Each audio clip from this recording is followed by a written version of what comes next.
Well, it's a tremendous honor, of course, and I'm very delighted, especially because I feel the Inamori Foundation and Mr. Inamori himself have very admirable values. And sometimes you might think, oh, this is just a prize. But this, to me, it's more than just a prize because it's symbolism of really good values of contributing to humanity. So I feel particularly honored and pleased. So Quine, as I say, was both a teacher and a colleague, and then Charles Taylor and I have had exchanges in print, but I know him personally as well, and Habermas and I have also had at conferences exchanges and so forth. I know Gayatri Spivak. I've met her a couple of times, but I've never really had many exchanges with her because, of course, her field is really rather different.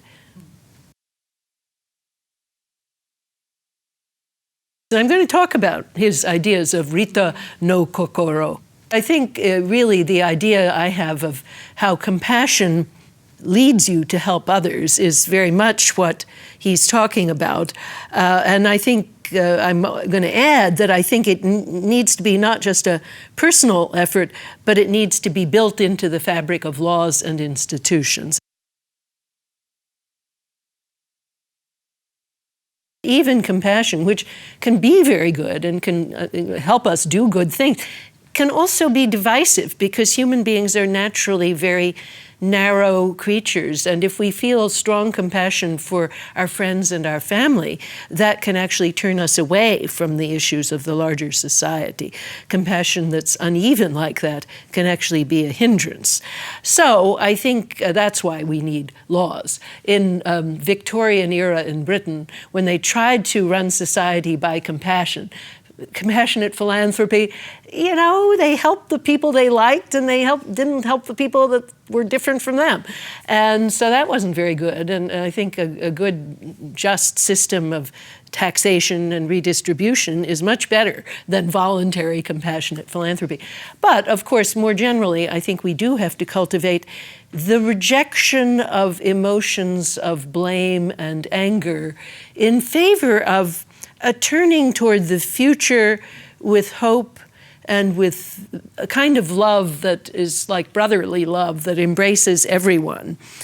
And here I follow a number of people of the past. Gandhi is one, but Martin Luther King Jr. in my country, because there he had learned from many different philosophical traditions, but he saw that people were very, very angry, and of course they had reasons for anger, but that was not going to really be helpful if the country is going to move forward. So you have to learn to embrace the people who oppressed you, you have to work with them, you have to be hopeful, and you have to have a kind of love that's not sentimental, but that's constructive, that's respectful, that embraces everyone.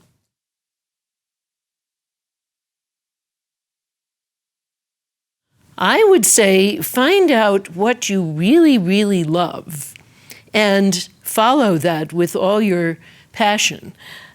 Because some people want to do one thing, some want to do another, but find what's your thing and then give it all your effort and work and all your passion.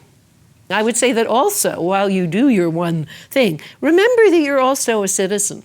And so, you know, suppose you're an artist, you're also a citizen, and that means you should take part also in the political discourse, and therefore you should learn what you need to learn to do that. You should learn critical thinking, you should learn the facts about the world, and you should develop a kind of sympathy with people of many different kinds.